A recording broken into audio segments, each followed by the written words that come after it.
Happy New Year, everybody. Welcome to another edition of Inside the Pigskin in Prime Time. Loaded show for you today, and I have my great group of people here to deliver it to you. And we want to bring on Marvin Powell III, who's been a hit on Saturday. He's a hit wherever he goes. Welcome back, Marvin. Welcome back, Marvin.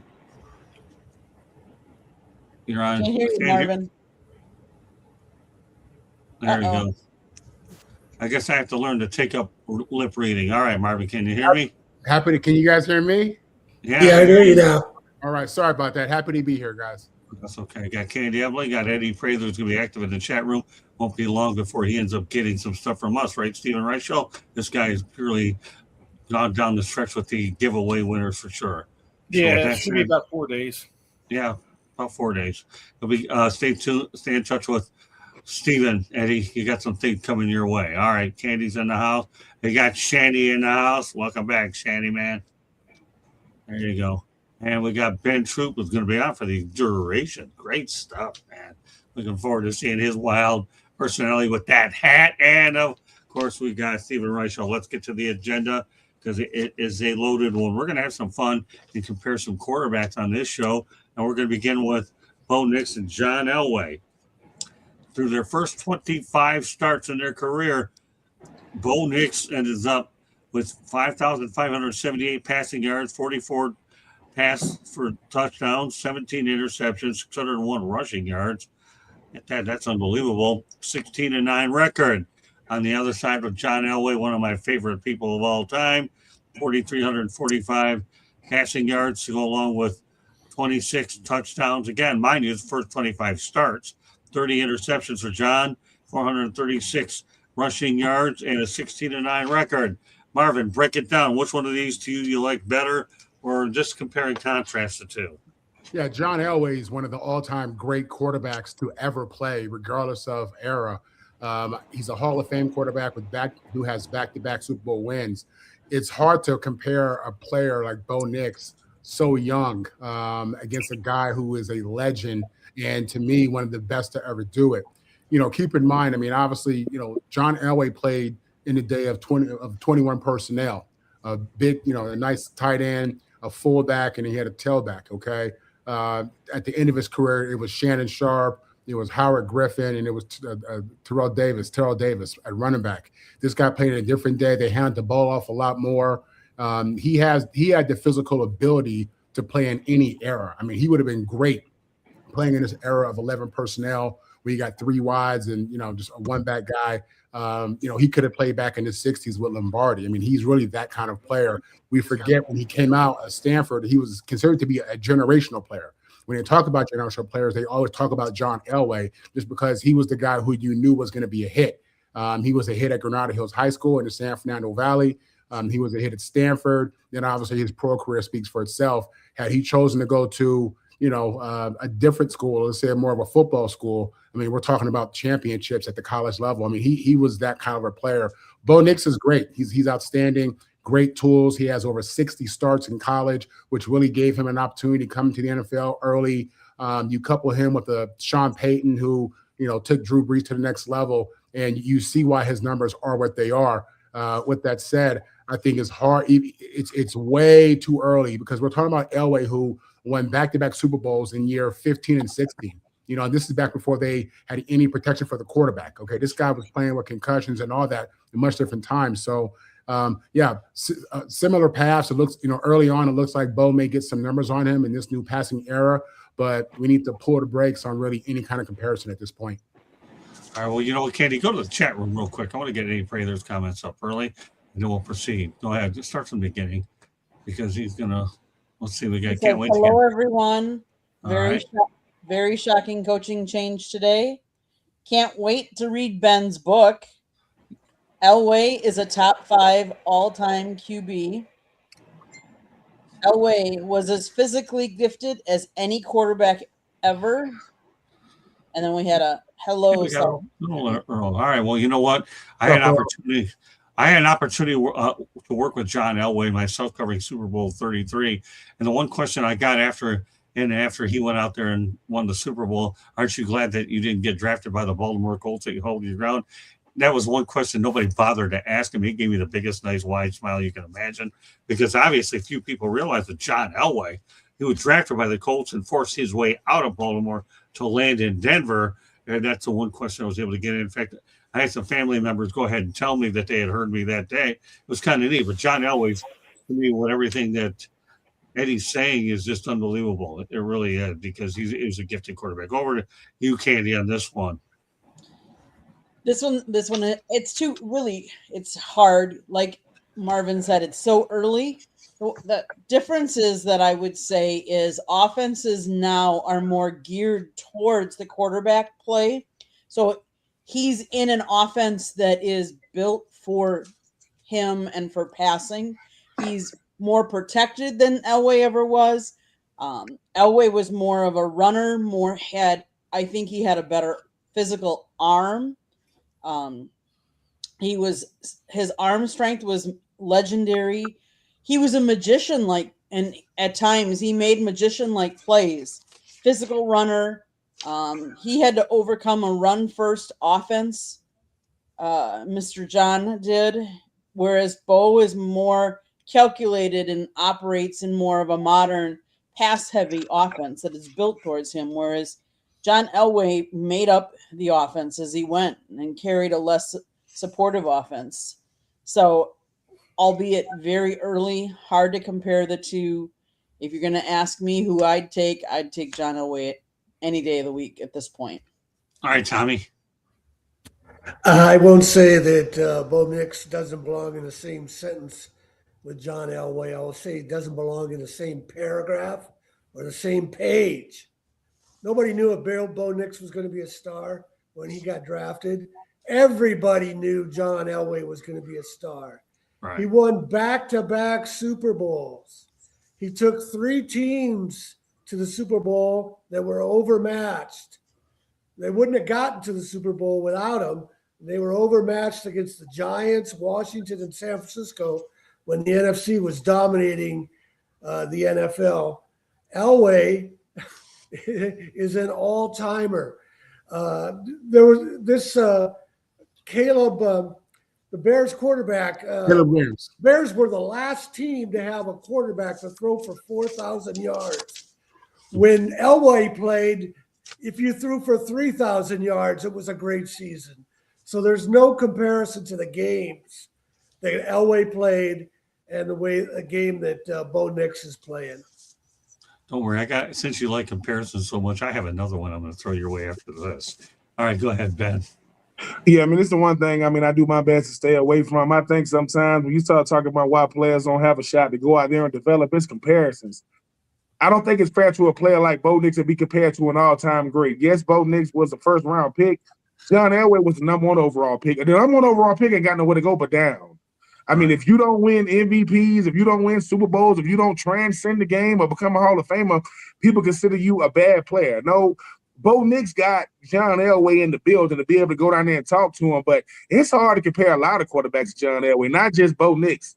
I mean, it ain't going to be but a few names going to pop up because, as everybody been talking about on the panel, people always talk about what John Elway did as a thrower. Look at what he did as a runner. I mean, you go back to that Super Bowl. I mean, what was that? I mean, didn't he get he got hit and he got flipped, turned around? Now, yesterday's first Super Bowl was against my Falcons. We ain't gonna get into that. We ain't gonna talk about that. That's another show for another day. But John Elway was a different type of football player first and a quarterback second. I mean, Shannon Sharp is always talking about how great of a player John Elway was. I know everybody want to talk about Mike Shanahan, and Mike Shanahan is one of the greatest coaches. But you cannot talk about a great coach without talking about a great quarterback, period. Every last great coach had one thing in common. They had a great quarterback. And John Elway was great. He was not good. And it's not like he played when it was slouches in the league. There go Dan Marino, over there. You know what I'm saying? I mean, when you talk about these quarterbacks that was around him, and I think he was still better than most of them, if not all of them. Bo Nix is going to be a really, really good player because he's on a team that has a solid culture and foundation. He has a coach that seems to have cater to what he does, but it's something that Candy said. I mean, most offensive now going from high school to college and pro, they don't even get on the center. They stand there and slap their hands together. They snapping the ball. they throw. I remember when 50 throws was unheard of. You could throw 50 throws in week 3 in the NFL. That's a regular game now. So I like what Bo Nix is doing, but Bo Nix even said, "Listen, man, let's pump the brakes because yes, if you play for Denver, you're going to be compared." Now, I'm just saying, but what about Jake Plummer? Let it be Jake Plummer first. How about that? Let it be Jake Plummer. Then we can start talking about John Elway, right? But Jake Plummer was pretty good, right? He was a good quarterback when he was there. He wasn't John Elway, but no one is. But it's high praise for Bo Nix because I will say this about Bo Nix. Everybody wants to talk about every other quarterback not named Bo Nix these first 2 years. They want to talk about Jaden Daniels and Caleb Williams and Drake May, and I get it. Bo Nix has been in the league 2 years. He's been to the playoffs 2 years, and now they got the number 1 seed. You're not getting there, just like Sal just said, you're not getting to the Super Bowl without John Elway. Well, you're not getting the number 1 seed without Bo Nix. So I like what he's doing in year 2. I like the fact that he did it at 2 schools, like you mentioned, Marv. 60 starts in college means he's played a lot of football. Did it for 2 schools, by the way. Did it for Oregon. Dan Lanning did it down there with Gus Malzahn, I think, at the time. Down there with Auburn, and won an Iron Bowl against Nick Saban. So I don't think he's afraid of the big moment, but I will pump my brakes a little bit. I mean, I'm just saying, every first round quarterback that gets drafted, Jay Cutler, he played for Denver. Did they compare him to John Elway? No, never. They didn't compare Jake Plum. They compare Jay Cutler to John Elway one bit, but I think the thing about a guy like Bo Nix, when people talk about what type of quarterback do you want to build around, you build around a quarterback that your teammates believe in. All 52 dudes believe in that guy. So I stay away from the comparisons. I wouldn't compare John Elway Jr. to John Elway. I wouldn't, if he had a son, I wouldn't compare him to. I think you do your Ken Griffey Jr., yeah, he looked like his dad. Does Bronny look like LeBron? They look alike. They don't play alike. Leave that stuff alone. I'm just saying, leave it alone. But the one thing we love in sports is comparisons. Oh, man, he reminds me of this. So he reminds me of that. I'm like, okay. But he can't run away from it now. We live in a very sensationalized, media-driven world to where anything that can get clicks, people are going to talk about it. But Bo Nix, man, put your head down, young man. Keep playing football. Keep having, keep doing what you're doing. But if he win the Super Bowl, maybe he can, maybe he can take John Elway out to dinner. I remember, Kobe Bryant, may he rest in peace. I remember Kobe said, "I'm not even gonna have dinner with Magic until I get my 5th ring. I'm not even gonna have dinner with him." I don't know if you got players like that now, but he got the number 1 seed. Everybody got to come through Mile High, so this is gonna give him one. He's only in year 2. I'm pretty sure he'll be back in the playoffs from years to come, but. Compare Bo Nix to his daddy. How about that? His daddy played quarterback at Auburn. It's okay to do that. Compare Marvin to his dad. Don't compare a guy named Bo to a guy named John when one, I think, is from the South and the other one from LA.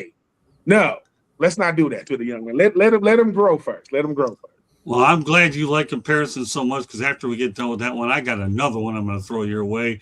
And if we have to get clicks, that means you sell more books. Remember that, my friend.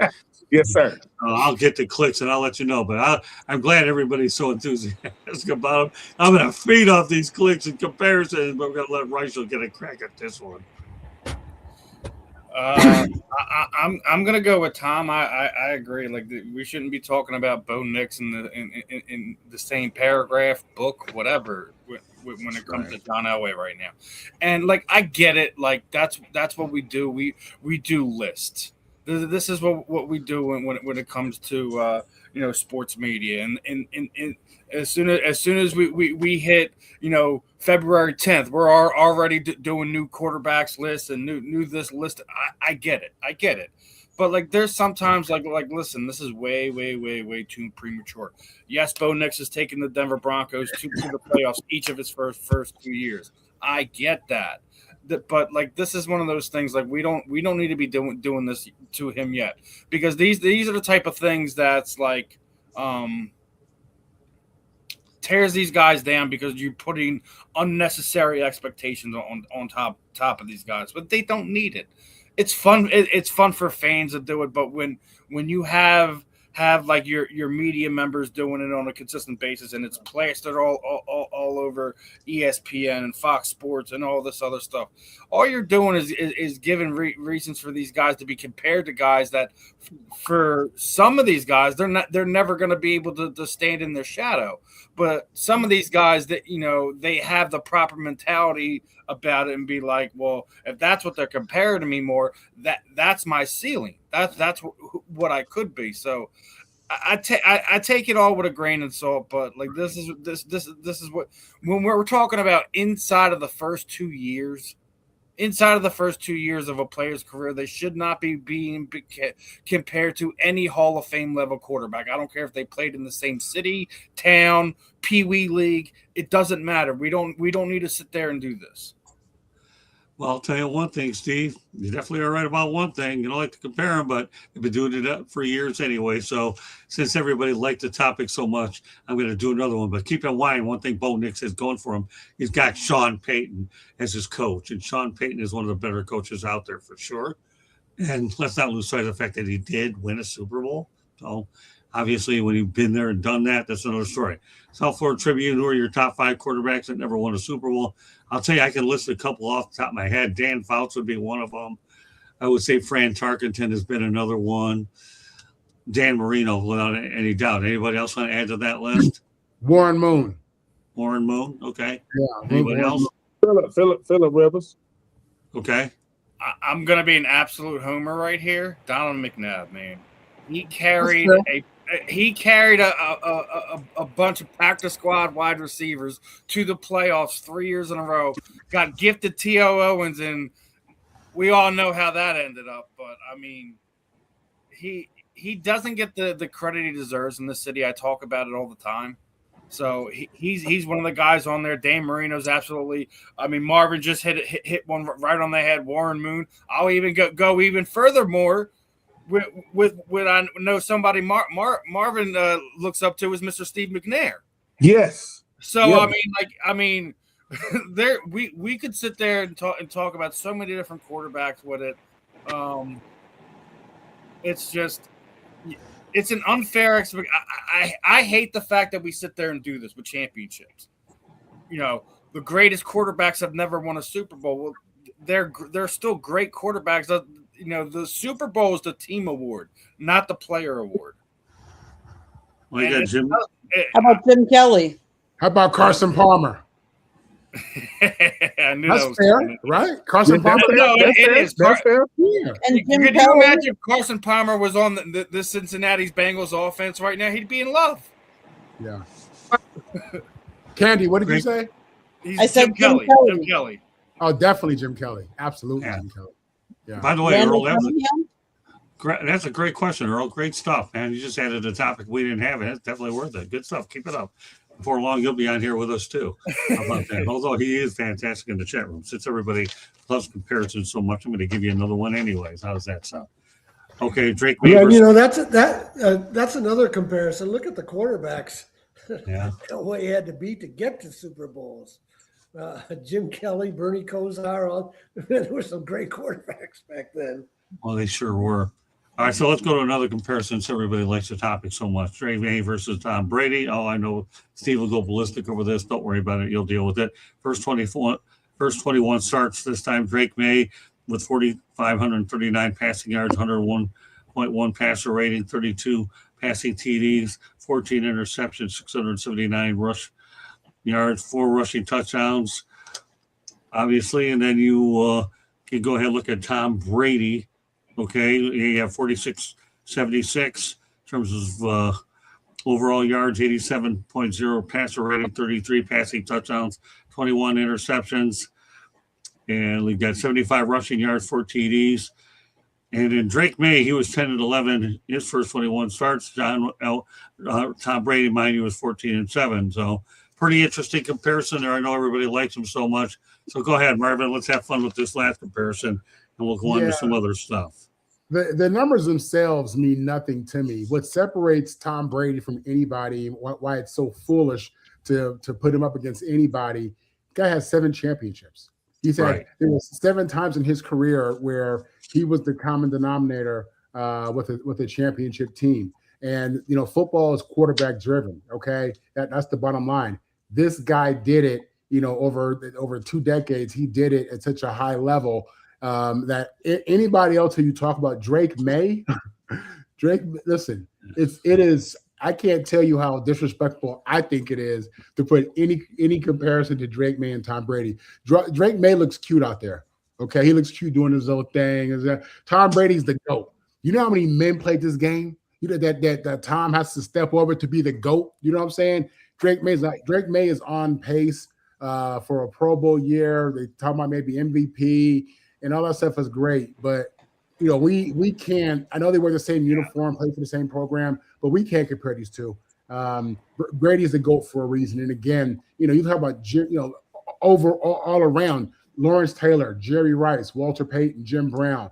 There are people who put Tom Brady over all of them in regards to the all-time GOAT. Great. So again, Drake May, man, you balling right now, but my man, you got a long way to go. You're closer to are you as good as I don't even know a quarterback from the Patriots, Jacoby Brissett. Be Jacoby Brissett. See if you can be better than Cam Newton was. Okay, which I know you balling, but come on, man. Well, here, Eddie Pratis is comparing Drake May to Drew Bledsoe is more logical, true. But let me just say the common denominator of all this. Number one, Josh McDaniels is the offensive coordinator for both of these guys. And obviously Mike Vrabel learned under Bill Belichick. So you've got a puncher's chance here at least. Yeah, obviously the rings speak for themselves. But nevertheless, you got one Patriots quarterback more or less trying to carry the torch with Josh McDaniels, who I don't think he'll want another head coaching job. I kind of think he's happy. Not that he wouldn't take it, but I haven't heard his name mentioned yet. I don't think he will. I think he's born to stay with New England offensive coordinator. What him and Mike Vrabel have going up there is really good. So, but again, May is the guy that they're looking to go forward with down the road, and Tom Brady obviously has made his signature on the franchise. Great point. So, all right, Candy. Yeah, I think it's kind of hard to compare the two, but because part of the thing is Brady had such sustained dominance in his craft as a quarterback. Drake's only in his second year, has had great success, has really turned this team around, which is great. But 2 years compared to a whole career to Brady is hard. Does May have flashes of being? Could he be great?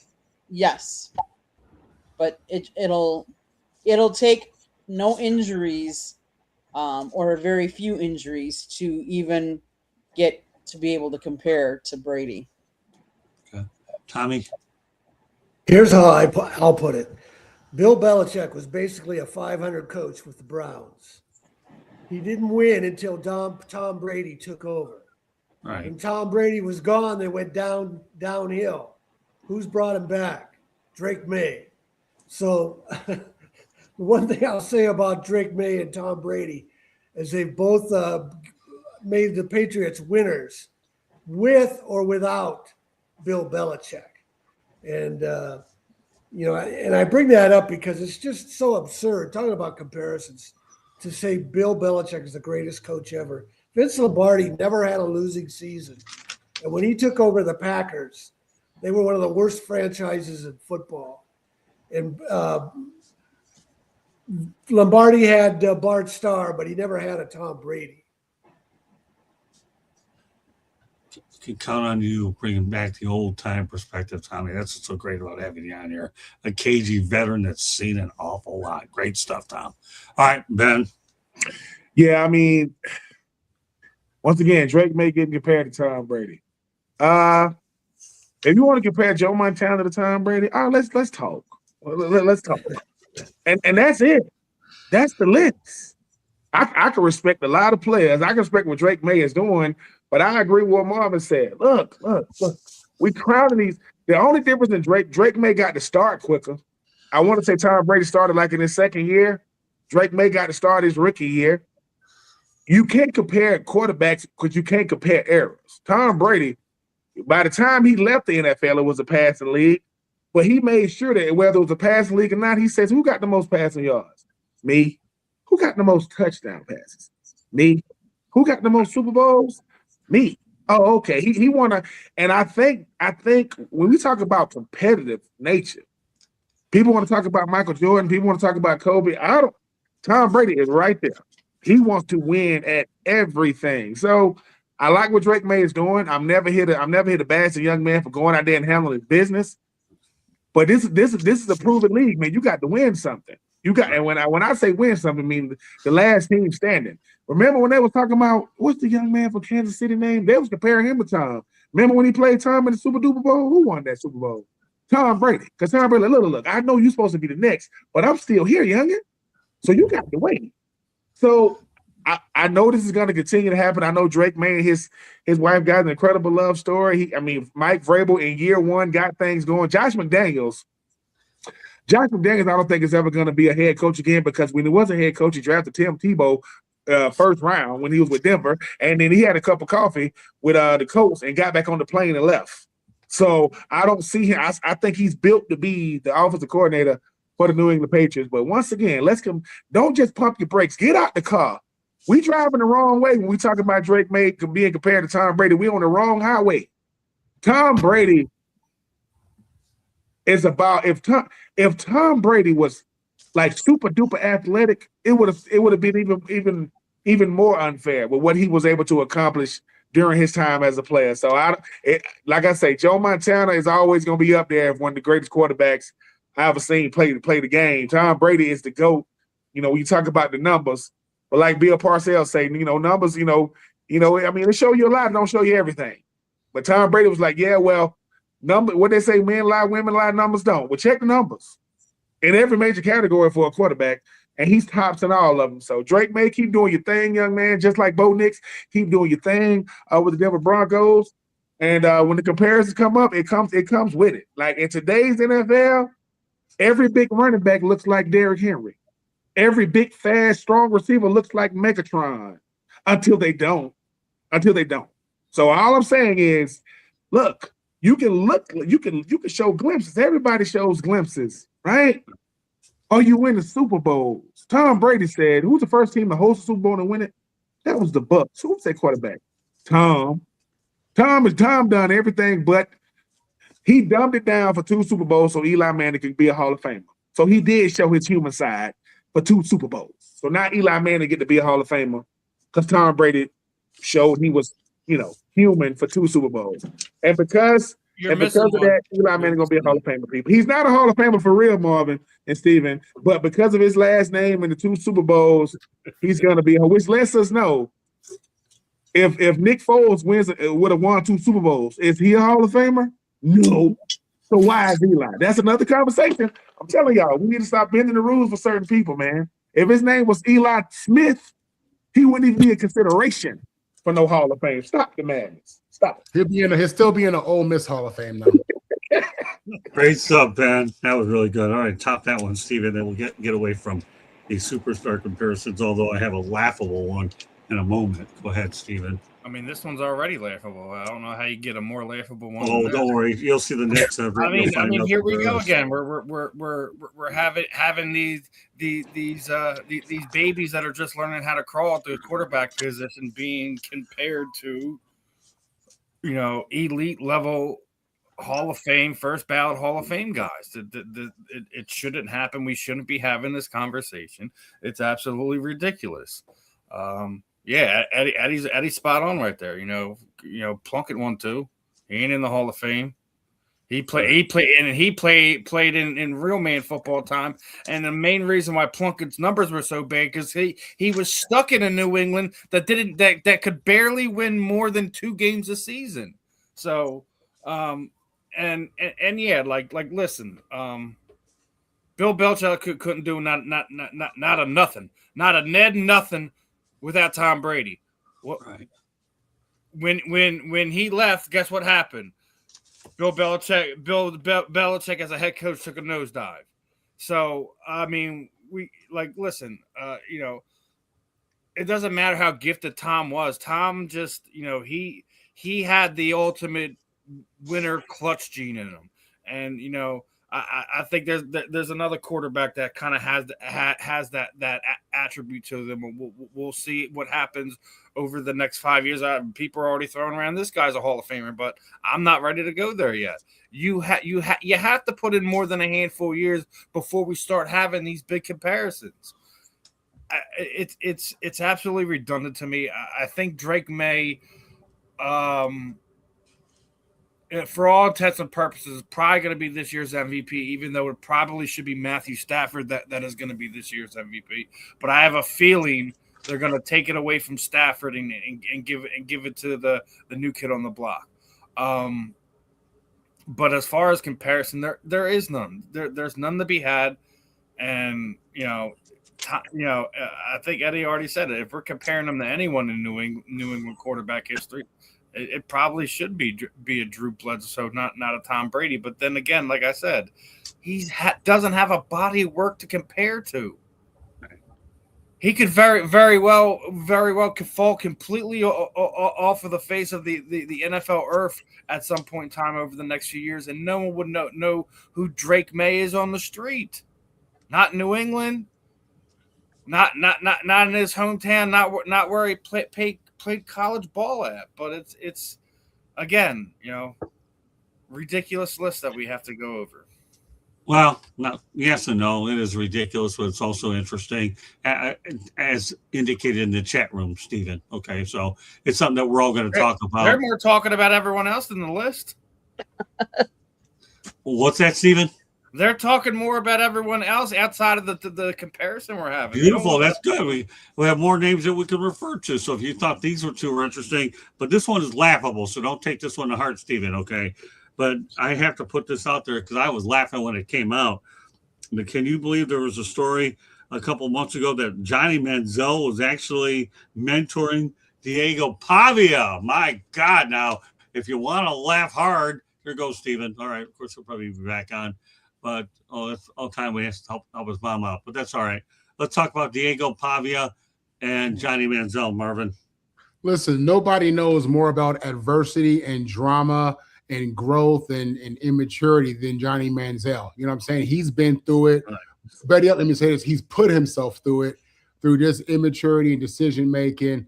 This guy was at the height of popularity, Johnny football, the money sign, was at A&M when they beat Alabama, he beat Alabama when Alabama was Alabama, Nick Saban, Alabama, when they was still that dog. But this guy, knows what it is to be the number one draft pick, to go to the NFL, make a bunch of money, be famous, and then just see his life collapse. You know what I'm saying? Just through poor decision making and things he may need to get help with. He's seen it. This quarterback at Vandy, man, already hasn't even been drafted yet. But you see, he making money though. He making money. He confident. Got his team competing at a high level. He made some comments, after the Heisman show, after the award ceremony, about right. he should have won it and other stuff. So he says some things really that NFL teams will probably look down at, to be honest with you, because you're about to represent these billion-dollar organizations. You can't be acting like that. Johnny Manziel, listen, great mentor. I don't think it's a funny thing. Depending upon where he's really at in his life right now, he may be the only person who can kind of get through. You know what I'm saying? The ones who can help you the most are the ones who've seen the darkness themselves. You know what I'm saying? Because they've been there, they know what it is, they know what it means.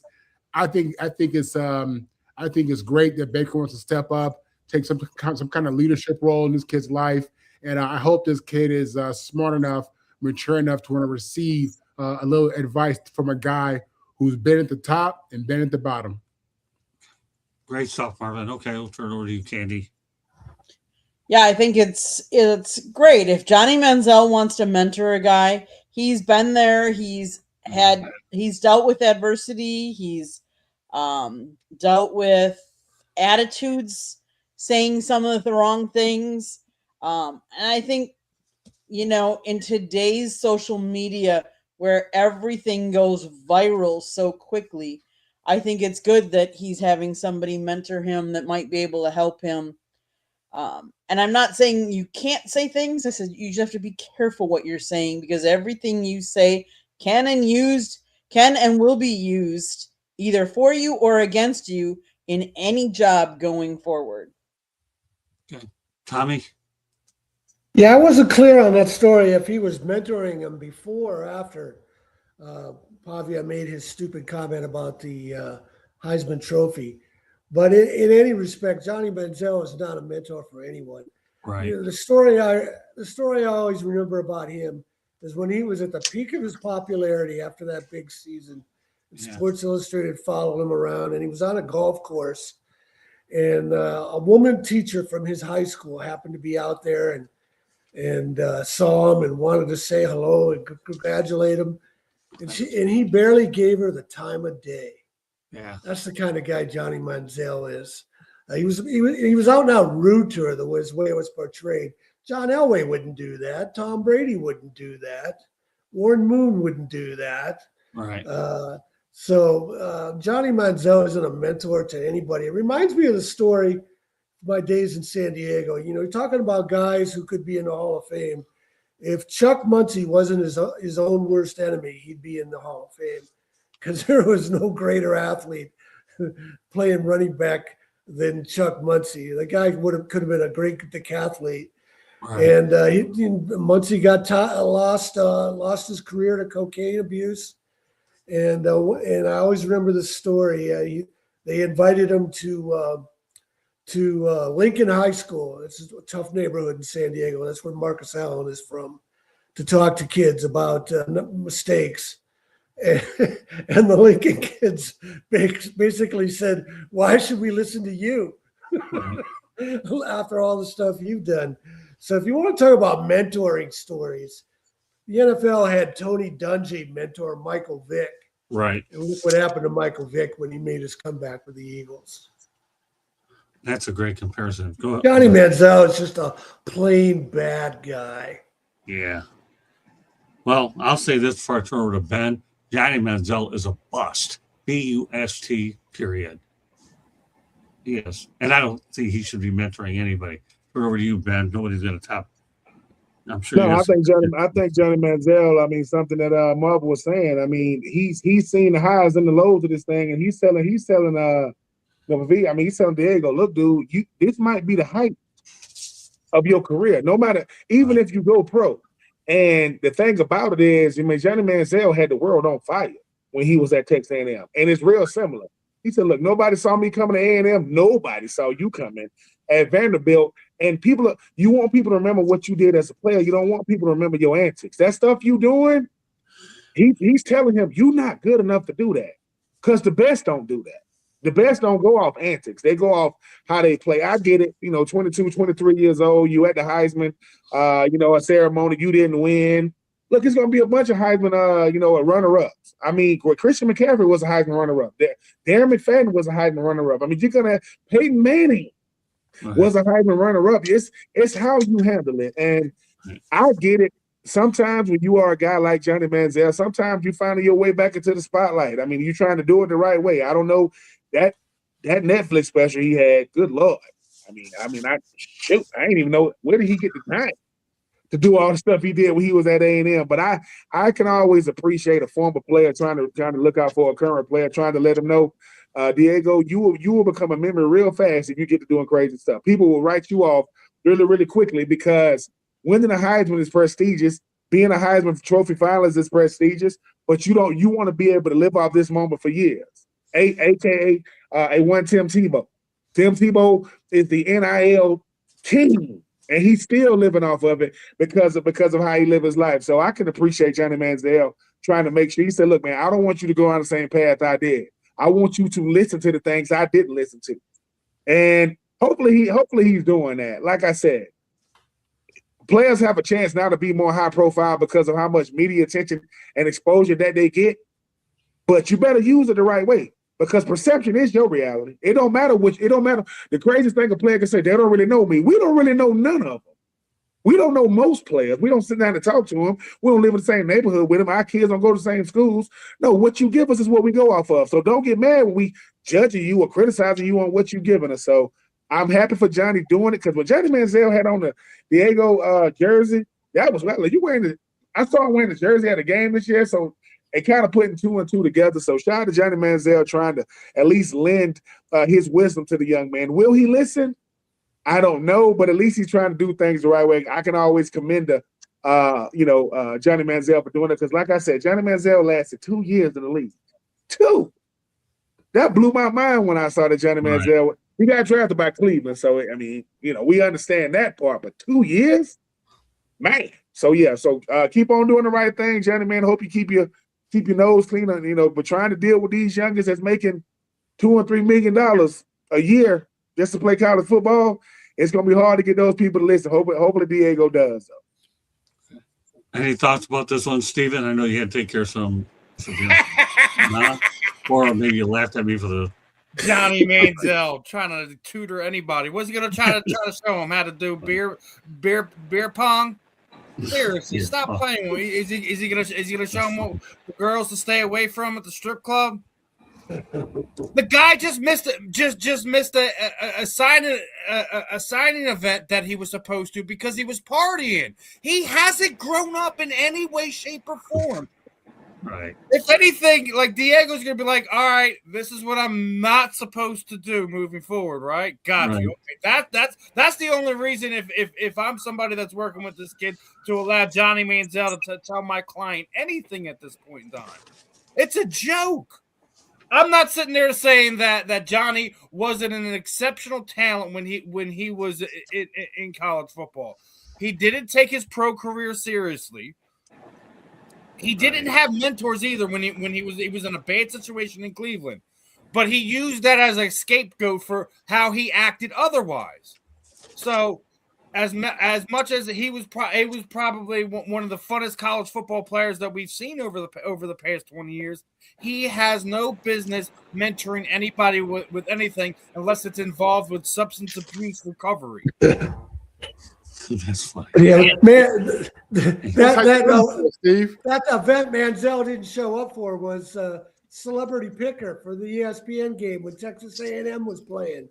But he also missed a signing that same day, too. He was supposed to do a signing later on that day. And the day before, ESPN celebrity picker was Brian Bosworth, who, when he played for Oklahoma in the Orange Bowl, was running around with a flag with a sign that says NCAA, National Communists Against Athletes, because he got busted for steroids.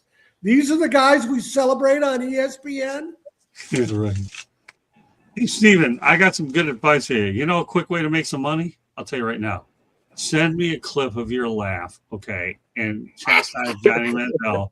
And if you can do that, Steven, that's your first rate. You should already. Listen. You're slow to the game. If there's something you think is that funny and you want to hear it again, just say the magic words. Clip that. I already know that, but I'm trying to give you a sales lesson, sick man. Marvin's trying to get me to go back into sales, sick man.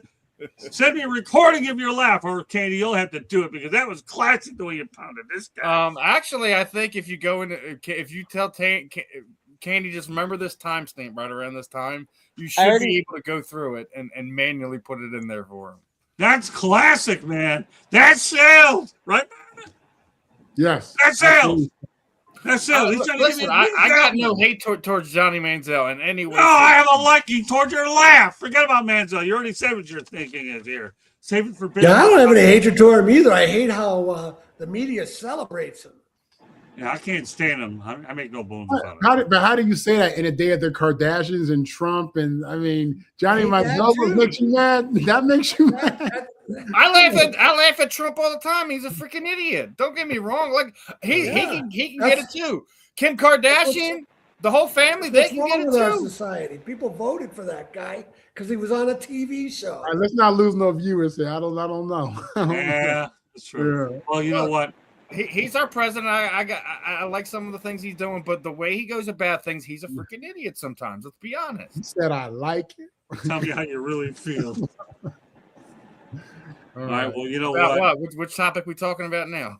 What do you want to know? Tell you what. I'll give you one more. I'll give you one more under the microscope one that will hit some of our crazy NFL topics. So get this. You know how important college football is to the landscape? Bismarck State College is reinstating their football program after 43-year hiatus. The Mystics are searching for a new head coach, and the season kicks off in 2027. What are your thoughts about Bismarck College entering the college football thing, Marvin?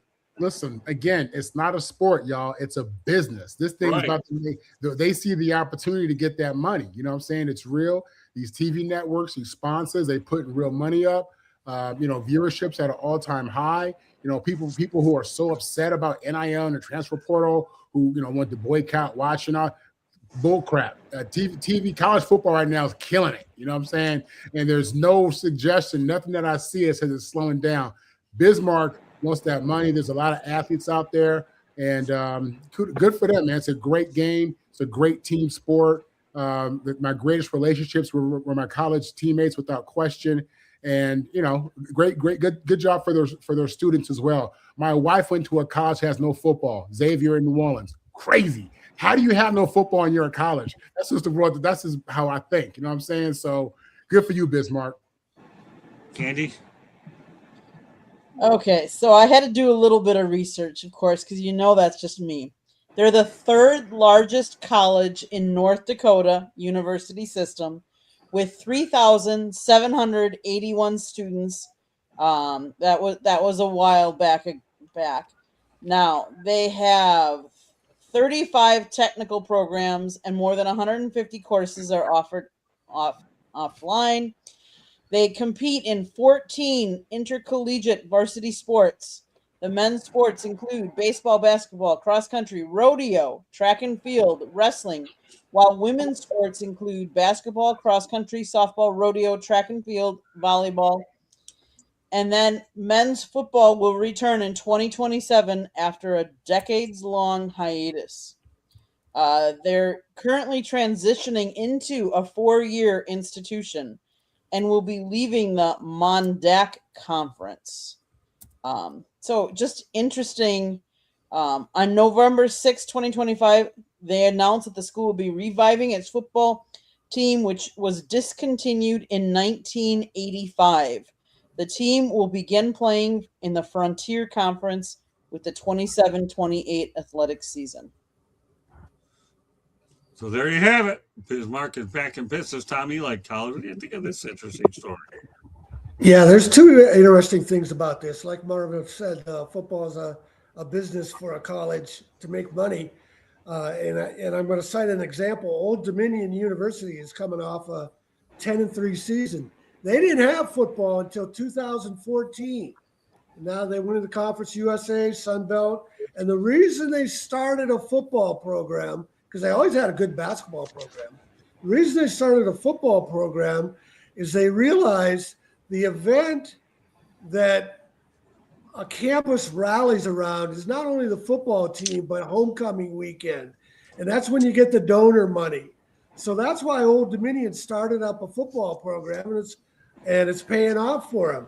The other thing that's very interesting about this is we're only maybe 15 years removed when there were serious concerns about concussions in the future of football. You had a lot of soccer moms that weren't letting their kids play football. And we seem to have moved way beyond that because Division II and Division III football are getting more attention than ever. Just last night on ESPN, I think it was the Monday night game, they had the football championship subdivision game on. Illinois State, and who did they play? Well, and that was on TV. That didn't happen. That didn't happen 10, 15 years ago. So the numbers of players that are playing football. Football has really recovered from what everybody thought. They were going down a path similar to boxing. Interesting stuff, Tommy. All right, Ben. Yeah, I mean, Bismarck understand that we want to be known throughout the state of North Dakota. We want to be potentially known throughout the country, and nothing gets you seen more, nothing gets you noticed more and recognized more than football. And when you look at what North Dakota State and those type of teams are doing in that state, I think they want to be able to be a part of that. And I get it. When you start talking about a marketing plan, what's gonna get your name out there quicker? Football. I know. Say I was just talking about football. I mean, Kennesaw State only been around since 2015. They just won Conference USA in second. I'm telling you, football is the way. We ain't taking nothing against the journalism department, nothing against the engineering department. But It's about football. The first thing you do when you think about a college, the first thing jump in your head, who played football there? Every time. To us football junkies, which we are, but I'm happy that they're getting back into football. I think about 40 years is a long time, to be without anything. And think about the people that went there that talked about the time when they did have football to now have it coming back. So I'm happy for Bismarck. I'm happy for those players. 2027, they get a full year to kind of get everything back going. Oh, and hopefully it's a success, because I think teams like Old Dominion, teams like the Kennesaw States, because these colleges do research, and they try to say, okay, who has been around the least but making the most noise? So that kind of stuff helps. And hey man, congratulations to those young men who get a chance to go out there and do it. I'm gonna keep saying this. I respect all college football. I do not care what level, because I know how extremely difficult it is to get a scholarship or to get a chance to play after high school. So congratulations to those young men. I think the coach they just resigned at his other school to come over there. He believes that much in it. I'm gonna leave this school to come over there. So everybody think it's all about the Lane Kiffin's of the world leaving Ole Miss to go to LSU. No, coaches are jumping ship all over the country. So I hope they do well.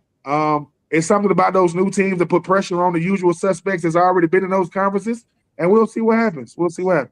So, Katie, what I want you to do here is take notes, see if you can go ahead and inform those people. I want to bring the new head coach on the Motor City Mad Mountain, Marvin, on the Mike Show. I think that'd be a good show for down the road.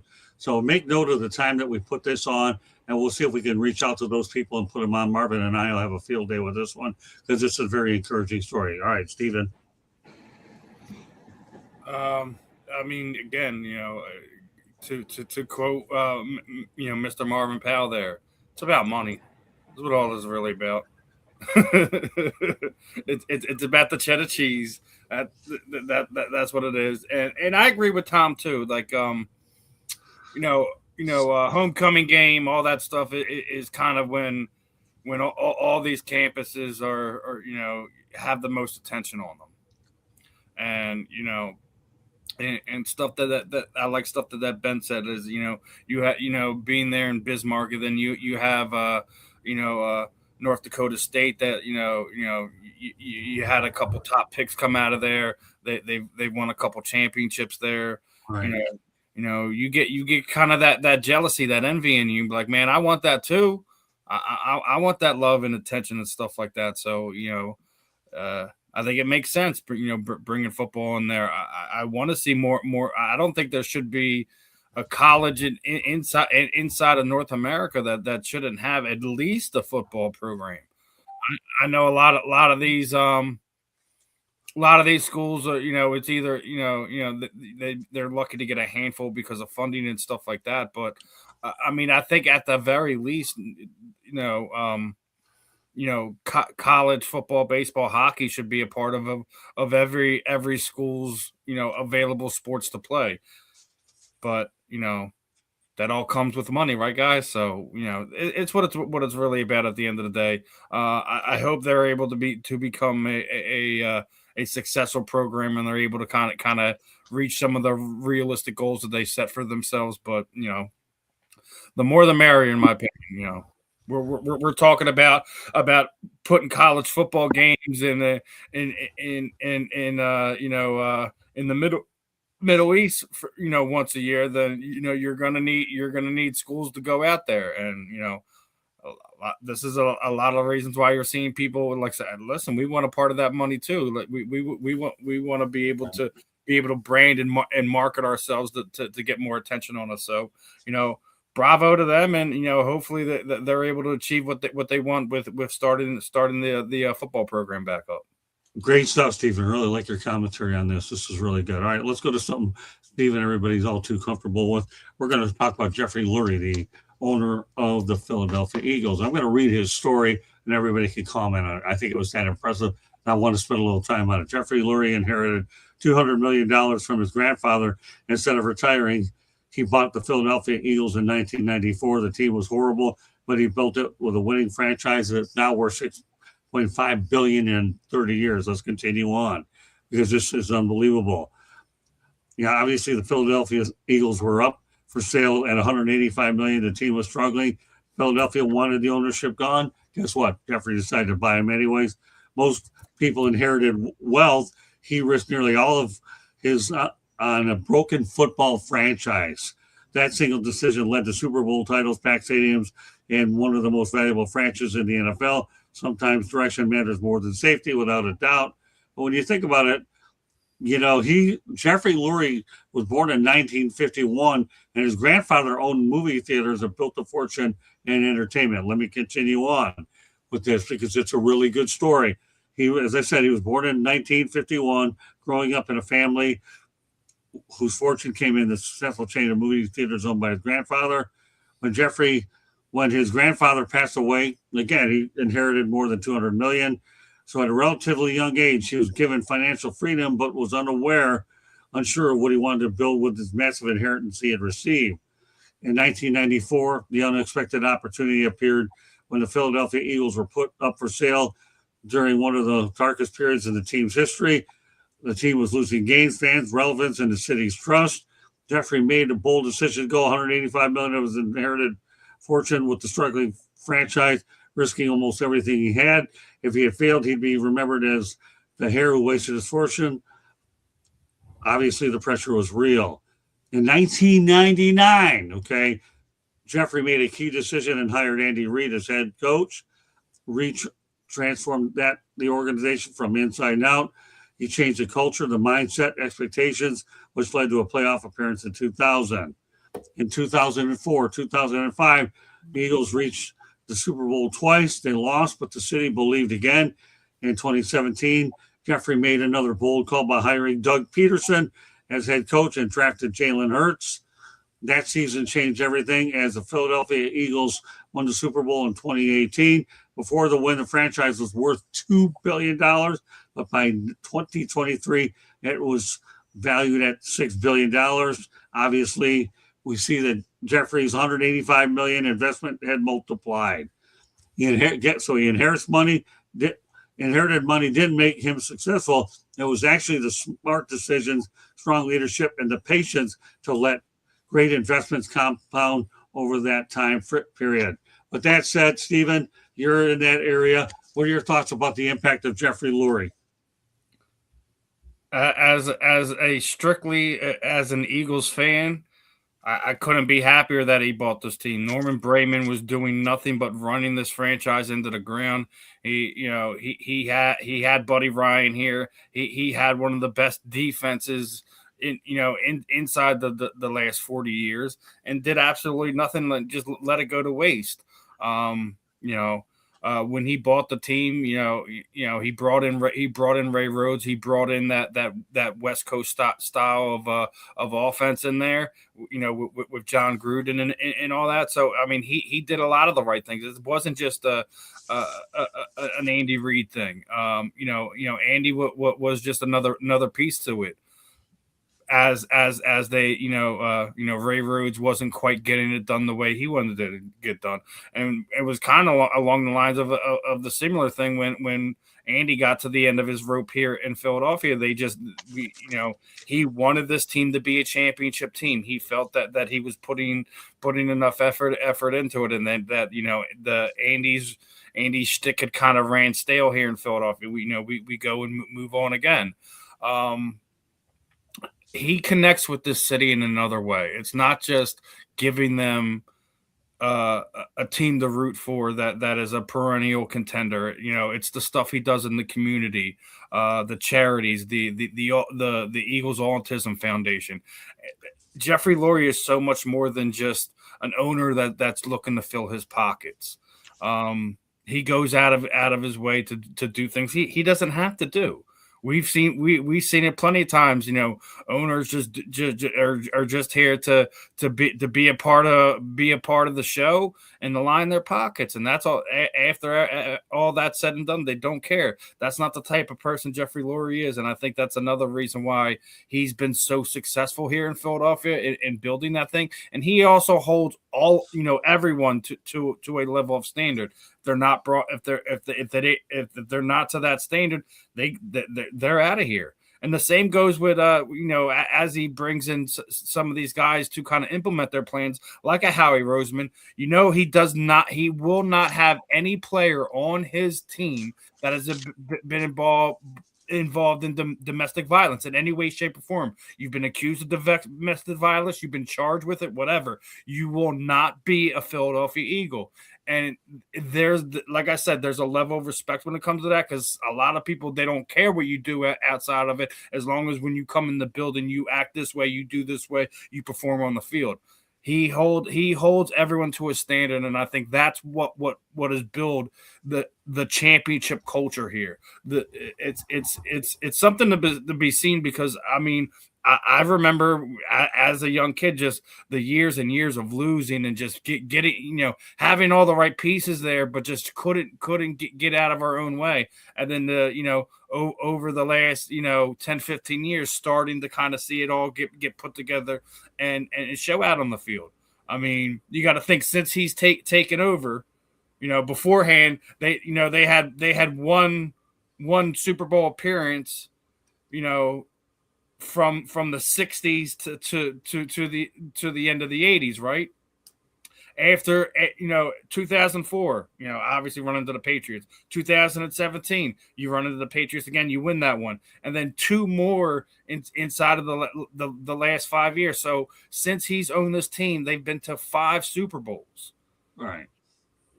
That is a complete polar opposite of what you've seen in the damn near 100 years of the team's existence. So Jeffrey Lurie is much more than just a guy that got lucky with an inheritance and just playing around with daddy's money. He gives back in so many ways.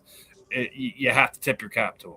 Well, certainly a great story, isn't it, Stephen? That's why we brought it on here. Let everybody know where he came from and inherited his grandfather's wealth, and obviously made a choice, and now look where the franchise is, defending Super Bowl champs. All right, Ben. Yeah, I mean, the thing that, say what Stephen just said, we talk about a guy like Mr. Lurie. I think the thing about a good owner is he trusts the people he hires. Like, he's not trying to be seen. And I mean, you inherit $200 million. And I mean, a lot of people say, man, what am I going to do with this money besides try not to waste it? And he got a chance to he got a chance to buy the Philadelphia Eagles. And you look at what he's done with it.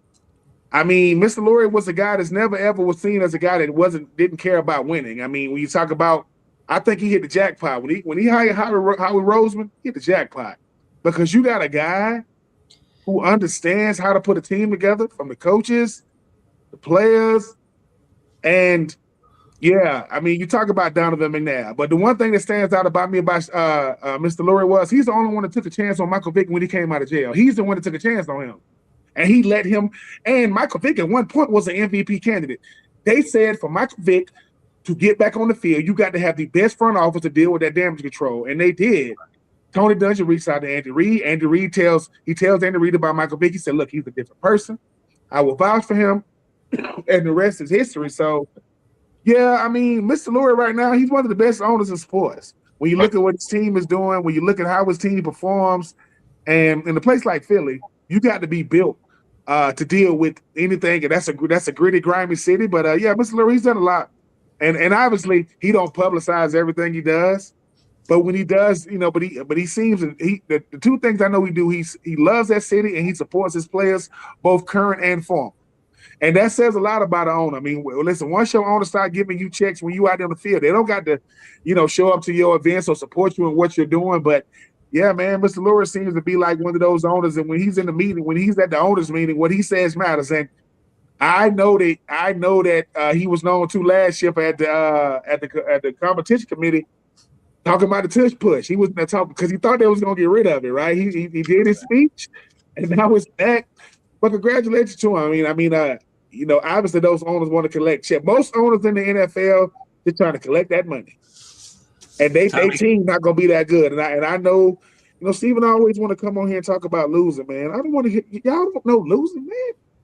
Y'all know about losing. I'm a Falcons fan. Stop it, man. Don't know about no losing, man. Want to hear that? But no, Mr. Lurie, what he does, he understands that too much is given, much required when in a position like his, and obviously he can sit back and just collect his money, but he seemed to want to make sure that his impact on the city, not at the same level now, but Arthur Blank is real similar to a Mr. Lurie for what he does for the city of Atlanta, not with the winning, but as far as the impact, the type of things he tried to do. So shout out to Mr. Lurie, man. Once again, something else to brag on, Stephen, when you talk about your Eagles, man. You got Howie Roseman, you got Jalen Hurts, you got Saquon, you got AJ, you got Jalen Carter. What do you want? Like, what is it? God. I'm just thankful we don't got Jerry Jones. Oh, Jerry Jones is doing his podcast right now. Yeah. It's called Go to Bed. That's funny. Great transition over to Tommy. Go ahead. Yeah, I didn't know the backstory on where he got his money. That's very interesting. And then all the other stuff that Steve and Ben said. The thing that, I don't know a lot about him, but the thing that I've always thought about him is he's an owner who doesn't meddle. And I guess that's true from what I've heard these guys say. He makes smart decisions, but he lets the professionals run the team.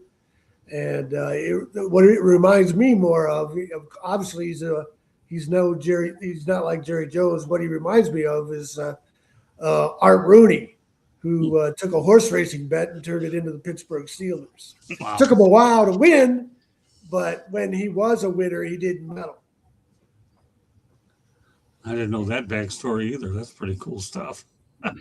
Art Rooney actually took Back in the 1930s, that's all you needed to buy an NFL team was they hit it big at the racetrack. I'll tell you what I want you to do. You need to write a story on that one and send it to us. How's that sound? I'll make sure that one gets a lot of publicity. Fair enough? Write a story on what? Yeah, you write a story on Art Rooney buying the Steelers off a horse. That's been written plenty. I'll tell you one thing, man. That's pretty cool stuff. All right, Candy. Great stuff, Tommy. The Lauries had been New England Patriots season ticket holders since the franchise began in 1960, the year the American Football League was founded. In 1993, Laurie tried to buy the Patriots, but he dropped out of the bidding at $150 million. His uncle, Richard Smith, nixed the purchase based on the financials. Laurie's name also resurfaced in sale talks regarding the Los Angeles Rams, and he was a potential investor in a bid for a Baltimore expansion team with Robert Tisch, who subsequently bought 50% of the Giants. Laurie bought the Philadelphia Eagles on May 4th, 1994 from Brahman for $150 million, equivalent to $414 million in 2024 dollars. Laurie and his mother, Nancy Laurie Marks, the only daughter of Philip Smith, borrowed $190 million from the Bank of Boston to buy the team. To back the Bank of Boston loan, Laurie put up millions of dollars worth of personal stock in Harcourt General and J.C. Companies, Inc. as equity. Him and his mother also put up stock in the family trust as collateral so Laurie could borrow the rest of the money. Great story. Thanks for the additional facts. All right, turn over to you, Marvin. Yeah, so listen, Steve hit it on the head with all the good things to say about Jeff Lurie. Listen, I get it. He's a first-class guy. I've never heard anything negative from the guy or about the guy. When you see him, I love how he presents himself and everything else. But I push back at this whole idea of like, yeah, man, he took such a risk to buy the team. First, the dude got $200 million. Buying an NFL team is one of the most is 100% positive bet. You know what I'm saying? You knew that in the 90s. All the numbers told you that. Okay, so listen, he was fortunate and blessed. His granddaddy worked hard, gave him a bag, gave him a major bag. Jeff went and do what rich trust fund boys do, that their family blesses them to do. He went and bought him a team. You know what I'm saying? And that's cool. But like, come on, man. He was given the money. You know, what a phenomenal opportunity for him. And buying, having the cash to put up, for collateral, whatever it may be, the equity to put up for collateral. What a blessing to be given. You know what I'm saying? So congratulations, Jeff. You did what you should have done with it, and keep being a first class guy. Yeah, I love these stories. That's why they come on this network. I don't care if it's Bismarck or Philadelphia. They're coming on this show. That's what'll make a difference from any other football show out there. God, the minute you start the story off with the granddaddy gave him $200 million, at that point we cut off all reality of like accomplishment and what that person does moving forward. You know what I'm saying? It don't even count. Yeah. But I'm not. Hey, listen, we all should want that for our families. That's what you're doing. You know what I'm saying? We should all want that. But come on, man. Hey, listen, you know what? It is what it is. People in Philadelphia and everybody ought to know that Jeffrey Lurie is a winner on and off the field. And the fact that he got it back from his grandfather and now look where the team is at, worth over $6 billion, says a lot. All right, let's go back to college football a little bit. We're going to talk about the Canes in a few moments. But the most watched teams in college football this season, with the average views per game, we'll start it off with Alabama, had 8.49 million. Texas, 7.55 million. Georgia, 7.48 million. Ohio State, 6.57 million. Oklahoma, 6.47 million. LSU, 6.42 million. Tennessee, 6.21 million. Auburn, 5.255 million. Michigan, 5.08 million. And last but not least, you got Texas A&M, 4.99 million. Which one of these, obviously, I gave you some big time numbers, but let's just talk about in general, which one of these brands intrigues you the most, Marvin? Well, I was waiting for you to mention one more school, but that broke my heart. Anyway, didn't make the list, or I would have. When it comes down to, honestly, none of them really intrigue me. You're talking about programs that are relevant nationally, that have huge bases, national bases, that have been winning games, that have played in big games. That's what I'm hearing. You start out with Alabama. Listen, they're still coming off that Nick Saban high, and they come and they falling fast. They falling hard too. They come off that Nick Saban high. Doesn't surprise me that their numbers are what they are. I was gonna say that there's nothing else going on in the South, so of course they're gonna watch football. What else they gonna do? This ain't LA, right? But nah, when you talk about those kind of numbers, man, Nick Saban and Bear Bryant that built that brand so big, they watching the Crimson Tide all over the world. So that might be the one, just because they're in Tuscaloosa. You know what I'm saying? Like, how many people are in Alabama? You know what I mean? So this is a national, international thing. And listen, I'm a college football fan. Like I said, man, I'm a diehard Trojan, but I grew up watching all these programs, nothing but love and admiration for a lot of programs. And I'm not saying Alabama's one of them, but I'm just saying I understand. So that would be the school most intriguing for me, Scott. Okay. Candy, what about you? I don't know. Most intriguing. I mean, it makes sense because you've got some of the programs that have had the longest history of success. I mean, like, let's face it, Alabama's been up there a long time. Michigan's one of the most winning. Ohio State's up there. They're also in very population-rich places as well, most of those schools with long histories. I guess I was surprised that Ohio State is down as far as they were. I would have thought, as elusive as sometimes they, and they say they are, I would have thought they would have been a little bit higher, but that'd be my 2 cents. What about you, Tommy? So are these the average TV this is the list I gave you is the top 10. Yeah, I mean, that's average. What they average for the season per game. Yeah, average views per game. Average views per game. Yeah, well, it's not surprising just considering the brand names, but the thing that's interesting about it, this is what I'll say about it.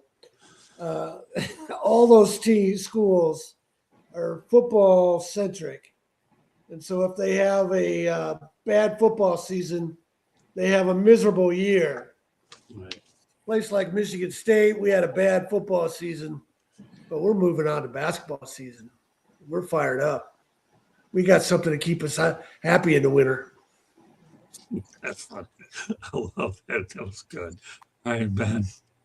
It's branding. I mean, Marvin just said it. When you talk about the South and you talk about college football, I mean, nothing against Ohio State, nothing against Michigan. I mean, when you start talking about the way in which these teams market their teams, yeah, good or bad, people are going to watch. I mean, Tuscaloosa ain't the biggest city. Athens ain't the biggest city. Baton Rouge ain't the biggest city. Knoxville ain't the biggest cities. I don't know how big College Station is. Auburn, if you coming down 85 and you look down and you look up, you are past Auburn. You have missed the whole little town. I mean, that's so I think the thing about that's how they position it. The state of Alabama doesn't have professional football. That is by design. I want Alabama and Auburn to be the biggest thing, in the state. Obviously, when you talk about Texas and Texas A&M, I mean, Texas is the biggest brand in the state. That's taking nothing away from the Dallas Cowboys, other Houston Texans, and Texas A&M, they ain't far behind. So, yeah, this is not surprising. It's not surprising at all. And sometimes it's just the fact that, SEC football is just huge. Take nothing away from the ACC, take nothing away from the Big Ten. I mean, 8 out of these 10 teams are from the SEC. So I just think that when you talk about the viewership, when good teams are bad, that's good for them viewership-wise. When good teams remain good, that's even more as far as like viewership. So I'm not surprised.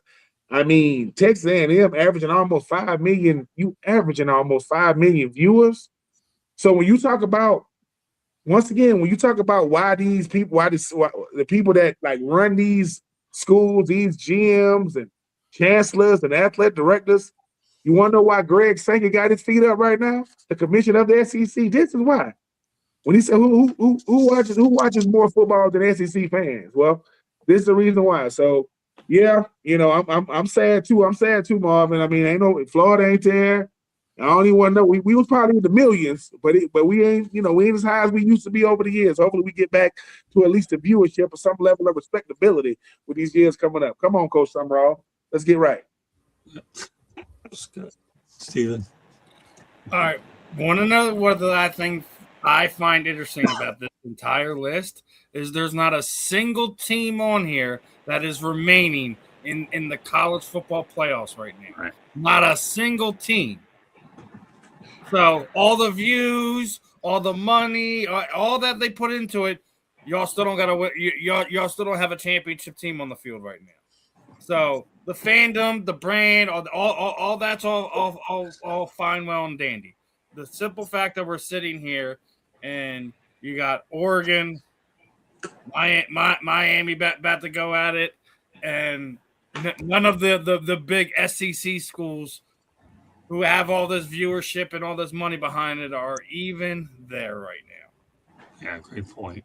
Yeah, I think I'm going to go ahead and add to your point too, Stephen, because what you brought is really good. We'll talk about Miami Hurricanes in a moment, but reality of the situation is Texas A&M is on this list. They've only been relevant for the last 10 or 15 years. Other than that, they were about an average school.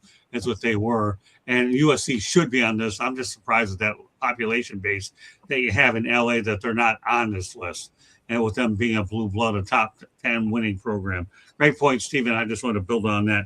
Speaking of Miami Hurricanes, we're going to do exactly that. Miami is undefeated this season versus ranked teams. They're 6-0 in ranked games and 4-0 in top 10 games so far. Their wins occurred against Notre Dame, who was ranked 6th at the time, 27-24. Then they beat the University of South Florida Bulls 49-12. USF at the time was ranked number 8th. And they had a win against Florida State, who was ranked 18th at the time, 28-22. A win against number 22, Pittsburgh, 38-7. A win against, you guessed it, Texas A&M. They were 10-3 in the college football playoff. And then Ohio State, 24-14, which brought them to 6-0. Meanwhile, their only losses actually occurred to Louisville, 24-21 at home on Friday, 10-17-25, and SMU, 11-1-25. And that was an overtime loss. So they go 6-0 against ranked opponents, 3-0 versus top 10 opponents. So there you have it. That's the tail of the tape. But that said, Marvin, we'll just keep this a little bit shorter. What are you expecting out of Miami against Ole Miss? Yeah, Ole Miss is Cinderella, just given their situation. And Cinderella does not go through the gauntlet of college football playoffs. So that ride has to stop somewhere. I thought they looked great against Georgia, but right now UM is clicking. Obviously, they play well in big games. This is the biggest game of their program in the last decade plus. So I think that they're proven. I think that they're the real deal. I think they have real speed. I think that they're seeing I don't know if they're seeing the results from the quarterback that they thought they'd get, but he's doing his part. Miami's real. Miami's real. I expect them to play for the national championship. And, listen, once you get in the game, it's a crapshoot. You know what I'm saying? So anything can happen. It's a long 60 minutes. They have a lot of athletes. They have a real roster. So, yeah, let's beat Ole Miss as they probably will. And up there, like I said, it's a crapshoot. We'll see. Candy, you saw a lot of the Canes. Some thoughts? Yeah, I don't think we got the best out of Carson Beck that we thought we were going to get. Right. Malachi Toney has come through clutch, freshman, receiver, done it in both special teams play as well as receiver. When healthy, Fletcher is one of the, a really good running back. I think where we shine has been the defensive side of things with Ruben Bain and Akeem Mesidor. And I think those two are going to wreak havoc against Ole Miss. And I think that's where we need to shine. Mario coaches with a lot of heart, but he also talks about violence and how football is a violent game, and you got to be up for hit, and then you got to be up for going for things and stuff like that. And I think that could be the difference in the game. Yeah, Mario Crispal's done a whale of a job there. And, of course, Ruben Bain, we've talked about him, especially on our Saturday show. Tommy? Yeah, Miami's coming on at the right time. They have great linemen. Ruben Bain is an awesome player. And on the offensive line, I think his name's Francis Magua. He's a great player. So Yep. They're a solid physical football team. And now they've got these young skill players they're producing late in the season. The other thing that's interesting, I read this the other day. I found it interesting. The ACC gets beat up a lot for not being on the level of the Big Ten and the SEC. But if Miami were to win the national title, that would be 3 ACC schools since 2014. The Big Ten only has 3 teams win the Big Ten title, but only 2 teams. ACC would have 4 from 3 teams, Florida State and Clemson.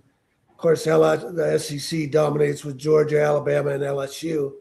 But if you look at it that way, the ACC is maybe not as far behind as they get beaten up for being, and they're certainly ahead of the Big 12. Okay. Ben? Yeah, I expect this to be a good game. I expect it to be a really, really good game. I think all the pressure is on Miami for this reason.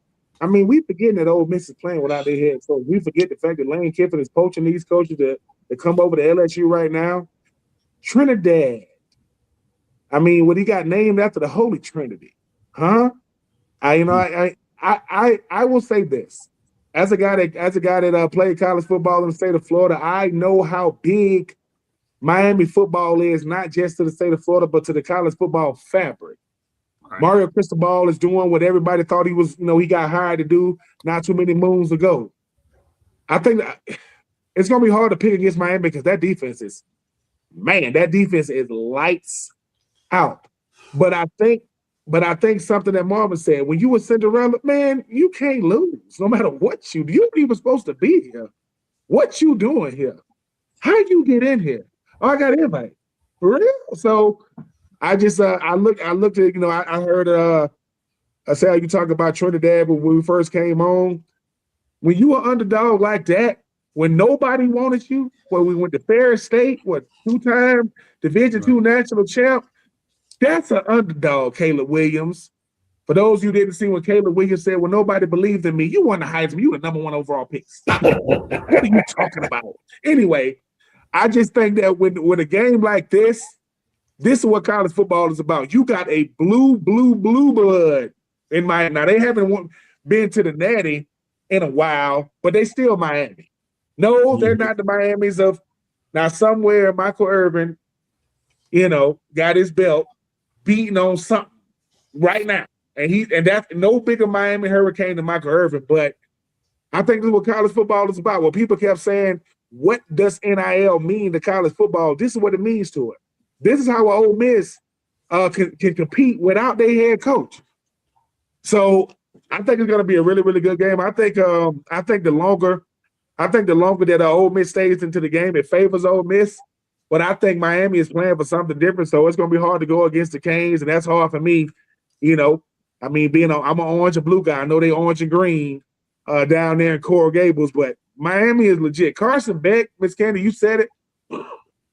He hasn't been great, but he's been good though, and that's what I just need you to be good, to not do something crazy. And hey, man, everybody thought it was going to be Georgia versus Miami, huh? It was going to be his former team. No.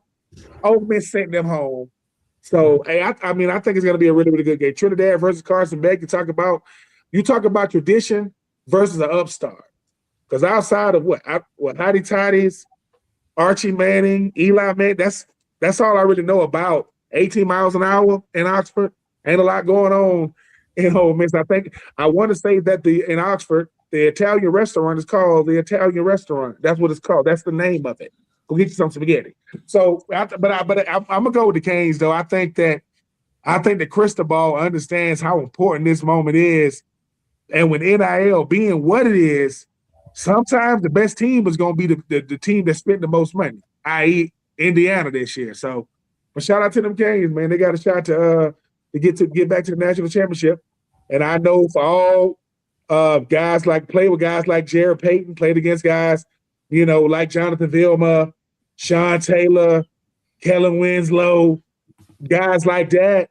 Jeremy Shockey and those guys. So I know for Miami, guys like Michael Irvin and Warren Sapp, The Rock, they hope Miami get there because that sideline, if Miami makes it, it is going to be standing room only because it's going to be loaded with Ray Lewis and Ed Reed. Miami ain't got as many Heisman's as SC, Marvin. I get it.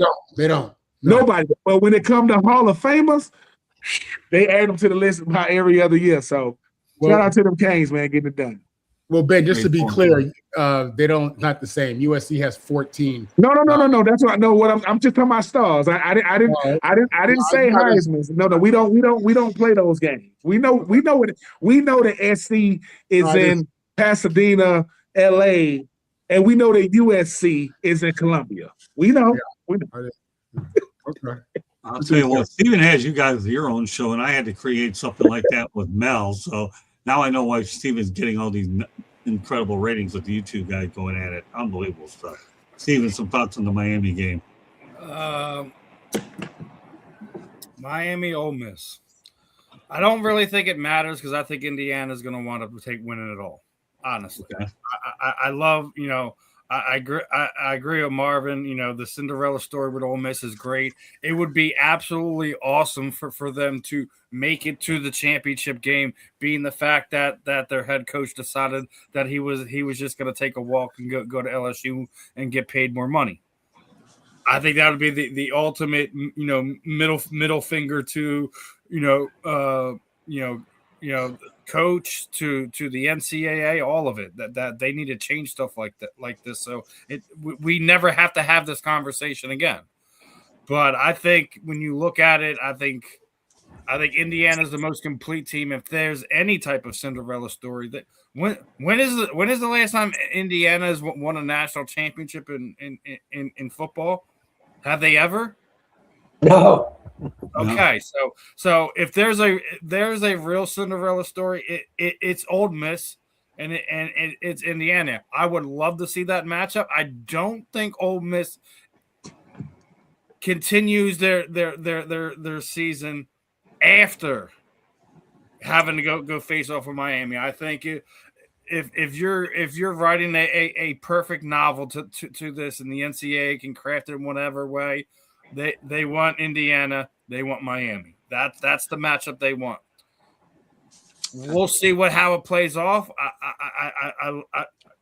I've always been a Miami Hurricanes fan just because of the amount of Hall of Fame level, the superstar level players that have coming out of the University of Miami. I've always been intrigued watching them. So always got a soft spot for watching that, but I have no vested interest in it. So yeah, let's go Indiana Hoosiers. Well, I have a vested interest. I got my start covering college football Because with the that doesn't Hurricanes. mean you have a vested Let me interest. finish, would you? No, Let me finish. Never. No, I know. Let me finish anyways. Seriously, really, seriously. Oh, I got it wrong. Really, seriously, really. I got to ask, by the way. There you go. There's that laugh again, Candy. Timestamp it again. All right, but anyway, Clip it. Clip it. clip it. Is that what they call it these days? I don't know. Anyways, I cover the Canes during the Schnellenberger era, and now I get them with Cristobal. I have a vested interest in them. And I'll tell you, Marvin will tell you, I've been riding the Canes throughout our time over on our show on Saturday, right? I got to stay with them now. All right, rapid fire these next couple topics. And I mean rapid fire. Tom Brady ranks the Jaguars as the number 2 team in the NFL. We have a guy, light switches in here from Duval. And if you're still on, this is your topic. I hope you can comment on it. So what do you think, Marvin? Do you think the Jaguars are number 2 team in the NFL? In the NFL, nah, I wouldn't put them number 2 in the NFL. I think that Seattle looks real. I know they just played Denver recently, but I think it's hard to beat a good team twice. I believe Jacksonville had won that. I wouldn't put it. No, they're not. I don't think they're number 2 rapid fire. I'd put them probably 4 or 5. I think they're legit, but they're probably 4 or 5. That's right. Earl, thanks for the kind words. I'm glad you love the show. We love it when you're in the chat room. All right, Candy, some thoughts about Tom Brady looking at the Jags as number 2. Yeah, I don't think they're number 2 either, but I do think they're up there. They're very much improved over what they were, but I don't put them as high as number 2. What about you, Tommy? Yeah, I don't know what he's basing that on, but that's surprising. I wouldn't even put him over the Bills. I expect the Bills to beat them. Funny how you say that, because a few years ago I was up there. I covered the Bills and the Jaguars. Jaguars ended up beating them 10-3. I actually spent some time with Ian Eagle actually at halftime and before the game we were talking about it. But that's okay. It's interesting how they're playing each other again. All right, go ahead, Ben. I mean, it might be number 2 in Tom Brady's heart. They're not number 2 in no league. Number 2? No. Denver, Buffalo. I mean, you talk about the Eagles. You talk about the Seahawks. Stop it. I mean, listen. Once again, Tom Brady's producers like, you got to say something to get some clicks. All right. I think the Jaguars are the number 2 team in the league. There it is. Thank you. No. And I respect what the Jags are doing. I respect what Liam Cohen doing in year 1. Number 2? No, they might not. They might be number 2 in their division. Houston might be better than them because they came back. So no, they're not number 2. Okay, Steven. I don't know where he's doing this. You know, maybe I know he's out there on the West Coast. Maybe he was smoking a little reefer in between it, and they just got Tom going on a rant. I mean, listen, like, you know, we have to talk about a team that was 4-13 last year, right? They're made obviously strong turnarounds. The head coach, you got the Ken Barbie doll back there actually looking like a quarterback this year. I get it. They're a nice underdog to pull for. 2, and I won't even put Buffalo on that. They're going to be one and done. You know, they're 0-8 in the playoffs under Sean McDermott, right? 0-8 in the playoffs. So anyone who wants to talk about Buffalo, you know, potentially being one of the top teams left in the playoffs. I like Seattle. Everything has to go through Seattle. They have a defense to show for it. I think if you're painting me in a corner and saying the top 2 from each conference, it's Seattle and Denver because they have the defenses to do it. So, 2, yeah, no. Okay. You know, I might go with Eddie and have the Jags there at 6, but it's hard when you have all these Johnny come latelys, these young blood, when they haven't shown you everything over a period of time. They haven't had the consistent winning. The only consistent winner that is in the playoffs right now is the Philadelphia Eagles. They're the only divisional winner that has returned from last season. Right? You know, the Rams are there. They have every right to be. The Green Bay Packers, they're taping up Jordan Love and throwing him out there against the Chicago Bears. So I know Earl's in there and he wants to give the Steelers some loves. So, here's the thing. They got 97-year-old Aaron Rodgers a quarterback, so we don't know how that's going to play out either. I know they get their head case wide receiver back who can't control his emotions, even if you pay him $40-some odd million to do so. I like the Jaguars. I think they do win their wild card matchup, but I will not put them in number 2. I like Eddie's list here too. Philadelphia. I can't put New England there. I can't. Drake May hasn't done anything in the playoffs. Anything. Yeah, and if I remember correctly, they had the easiest schedule in the NFL this year. They played 2 winning teams during the regular season, and that was Buffalo. So I'm not going to put New England there, Eddie. I love you to death, brother. I love you, but we'll see how that plays out. But Jaguars 2, no. Yeah, I've got them at 4 or 5. Next rapid fire topic, Steve. If you're capable of it, just do mini rapid fire. Nope, yeah, I'm not capable of it. I know that's okay. I cater to your strengths. That's okay. But anyway, I really do. Katie gets a kick out of the back and forth with Steven and I. After all, he's the heir apparent to me, and I'm proud of it. So it's all good. Anyways, the Saints found their quarterback one. The first Saints quarterback to win 4 in a row since Drew Brees, and we're talking about Tyler Shutt. Some thoughts, Marvin? Yeah, I went out to go see him play last week against Atlanta. It didn't go well, but listen, I think this guy may be the guy. And when they drafted him, I'm not going to lie to you, they had a viral clip of him making just an error throw, a horrible pass. And that's really all I had seen in this kid in college was this viral clip and not so much. And he didn't look great.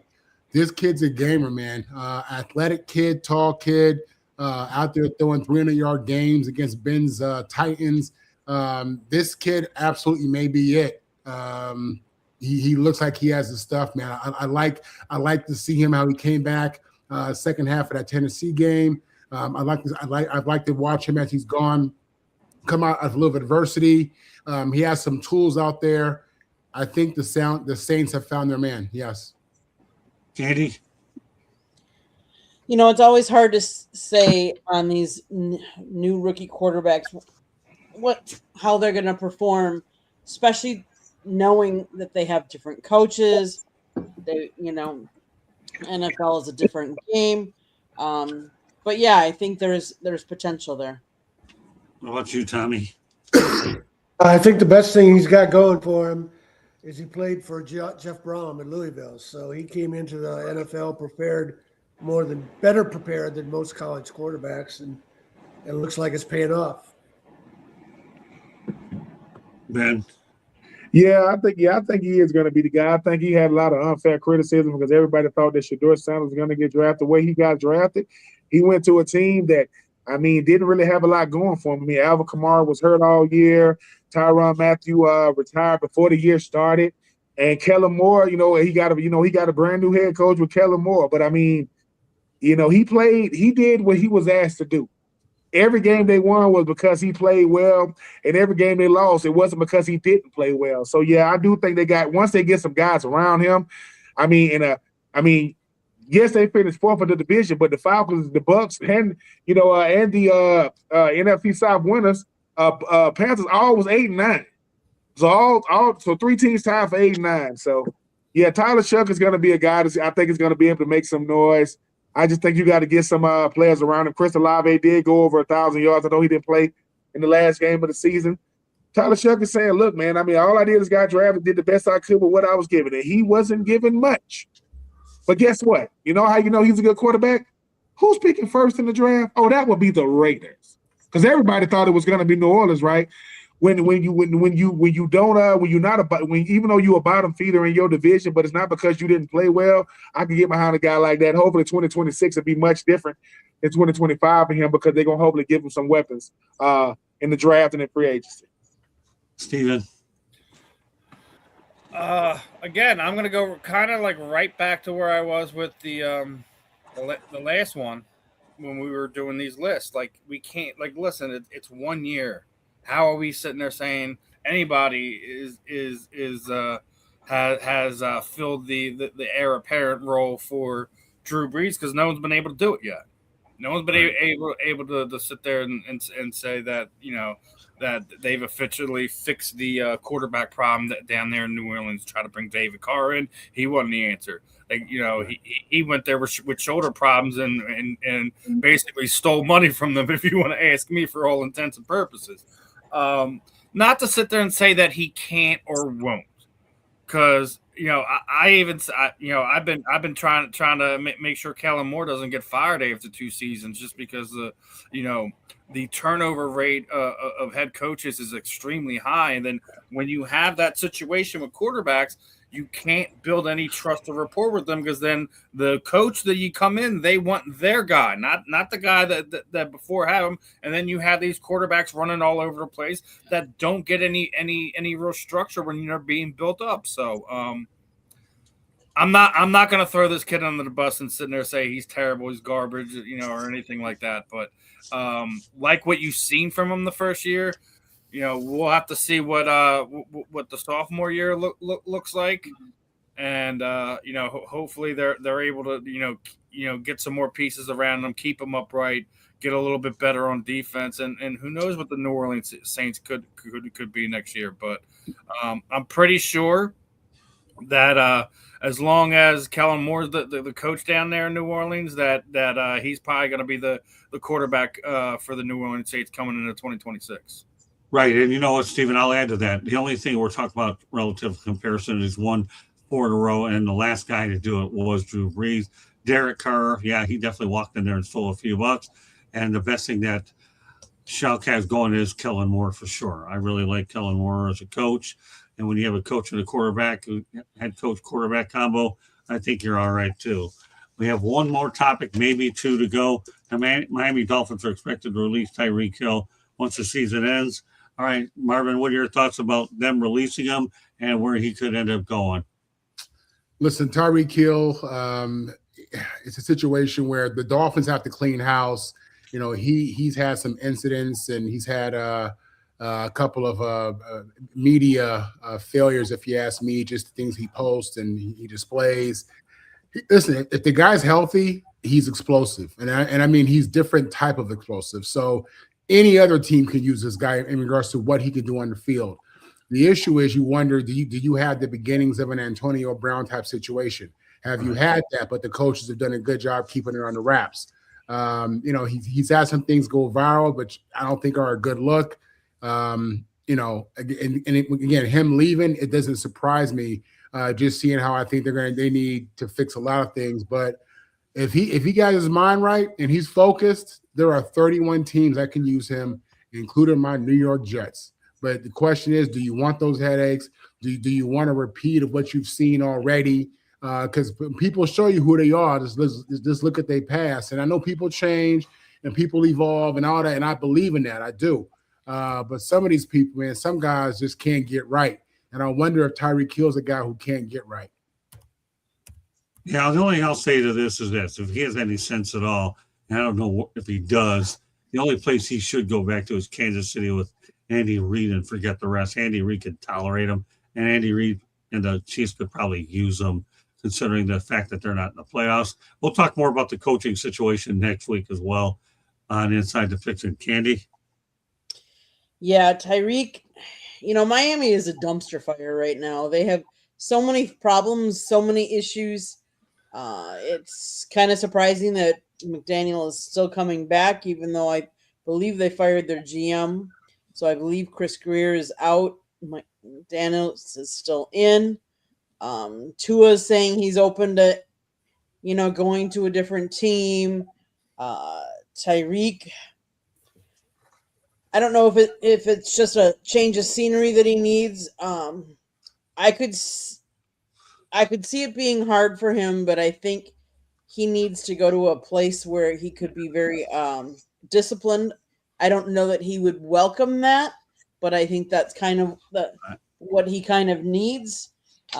It reminds me of like Antonio Brown when he was going around and stuff like that. But I mean, he is a good runner. He's over his career, he's got 11,363 yards. So receiving. So it's not like he can't. And he rushed for 819. So I think he still has things in the tank. It just is what team is going to want to bring him on and can, how should I say that, keep him in check, so to speak. Okay, let me go to the comment, and I'll address it on my own right now about what Rick Lee asked. Who would you recommend for the Browns coach? Brian Flores would be at the top of my list. He really would. He deserves an opportunity. You don't put Dion on there. That's a circus waiting to happen with him and Shador. That's one thing you don't do. And I know they're going to be interviewing Jeff Monken, but you know what, Rick? We'll go ahead and keep tabs on this story, and hopefully we can have more answers. As far as your second comment is concerned, yeah, you nailed that one right on the head. How do you go an entire year without an interception? We'll talk about that more in detail next week. You don't, Glenn. I thought, one of the things was a defensive guy. I think there's more to Glenn than meets the eye for sure, Rick. So, that's what I have now. But please don't hesitate to bring those up on next Tuesday night's edition of Inside the Pigskin. But I'm glad you addressed them right now. We'll see how it all plays out. Okay, go ahead, Tommy. It's a variation of the old expression, Tyreek Hill saying hello when others are saying goodbye. If it was just his injury that he had to come back, people would take a lot closer look at him. But he has so many question marks about his attitude and behavior. He may have run himself out of the league. Yeah, I think so too. Back to Rick again. They didn't fire McDaniel because they know no serious coach wants to walk into that garbage. Well, I wouldn't disagree with them there either. Katie said it's a dumpster file. They'd rather wait with the number one pick in 2027 that the fans will probably get. Well, you never know. Candy said it. They're a dumpster fire, and they're making all kinds of changes. They finished 7-10. Go ahead, Ben. They better not release it. They better find a way to get somebody to trade him. I mean, with as much as you've been through with a guy like Tyreek Hill, you giving him 2 contract extensions since he's been there. Now you're going to just dump him? No, you can get some value for him. Yes, I mean, the type of things he's done, but what they say when production is high, tolerance is high. Now, he ain't been out there for a year, and I get you have to have a strong. I just think that when it comes to Tyreek Hill and Mike McDaniel, I think he just not just him. I think a lot of that team doesn't really respect Mike McDaniel. They respect his title. They don't respect him. I think you find a way to trade Tyreek Hill. Somebody will get him because number one. I don't know how much money is left in guarantees in that contract. I think all the guaranteed money, was front loaded, not back loaded. So I think you find a way to get some trade equity for a guy like Tyreek Hill. Look, Tyreek Hill at 75% is still better than most guys at 100% with the type of player he is. Now, once you trade him, that's no longer but you want to get some type of value for him. I just think that to just let a guy like that walk. When you see players that's not on his level get traded, so I think you find a way to trade Stephen Ross. Do something, because everybody want to talk about getting rid of GM. We just talked about Mr. Lurie and the type of owner he is. Mr. Ross is not that. Oh no, he is not that. I'm just talking about his decisions that he's made. So find a way to get some trade value for Tyreek Hill, because if Tyreek Hill hit the street. Oh, he gonna be on another team before he get to his car. Somebody is going to snatch that because you can get him for cheap, and then hopefully a low risk, high reward. Hopefully, no matter what team he goes to. But I think they find a way to trade for him. Steven. I think the whole team's going to get blown up. Let's be honest. You saw the writing on the wall when Jalen Phillips got traded right here to Philadelphia, right? The fact of what you've seen happen at the quarterback position at the end of the year. I'm sorry, Marvin. Tua is going to be a Jet. I promise you. Y'all going to switch quarterbacks. Y'all going to Fields is going to go to Miami. Y'all going to wind up with Tua. I promise you, that's what's going to happen. If I'm wrong, we can come back and revisit that. You can tell me how stupid I am. I'll eat that. But that's just my gut feeling. What's going to happen there. As far as Tyreek Hill, I'm with Ben Troop. If you're Miami, I don't care what you have to do. You have to get some type of compensation back. You cannot cut him. You cannot let him walk. You have to at the least get a 3rd or 4th round draft pick for him and try to replace him through the draft that way, or trade up or use that pick to kind of trade up to go get somebody to replace a Tyreek Hill. He's probably not going to be the same guy, obviously, when you're coming off of a nasty injury to like he had to his knee from a guy who's a speed receiver, as the way he is. I think if you're going to and it is whoever's going to wind up with him, it's going to be low risk, high reward type situation. But he will be on an NFL team that in 2026. It just will not be with the Miami Dolphins. Jalen Waddle, on the other hand, I don't know what the future is going to hold for him. I don't know if you're going to see a draft day trade or something to that effect. But I agree with one thing. Is that team is going to be completely blown up from head to toe, and you guys are right. The owner down there in Miami is absolutely stupid. I don't know how you could still believe in McDaniels at this point in time. He's not a leader of men. He doesn't rally the troops. There's nothing about him that says what could be. Actually, you know what? I'll give you that one, Earl, because they just restructured Kirk's contract, so there could be a potential of that happening too. But don't. This is a family show. Don't bring up Kirk Cousins. This is a family show. We're trying to keep things on the up and up. Let's not do that. All right, so you know what? That's not a good decision. So you know what? So you know what? Since Steven mentioned it, this is a rapid fire, and this one better be rapid fire, Steven, because you already let the cat out of the bag on this one. But I'm going to mention it anyways. And that's this. Should the Miami Dolphins have accepted this trade offer from the Buffalo Bills, Buffalo would get Jalen Waddle. Miami would get a 2027 first-round pick, 2026 third-round pick. Steven, you talked about him. Give me a yes or a no with a sentence to follow it. Miami's front office is stupid. Stupid. A 1st and a 3rd for Waddle right now? Are you kidding me? And you turn that down? Man, this is what I'm talking about with this organization. Absolutely ridiculous. They have no direction. They're playing darts in a tornado. Let's see what happens. Oh, I just hit myself in the eye. Absolutely ridiculous. Stupid. Next. There you go. Really, seriously, really, I'll have to get you a hat along those lines too. But okay. All right, Ben, what are your thoughts? I mean, I agree. I mean, you could have got a 1st and a 3rd for Jalen Waddle, and you got a clean house anyway. Mr. Ross, what are you doing, sir? You sound like you work for the Falcons. Okay, well, there you go, Tommy. Yeah, I can't add anything to that. It's a head shaker.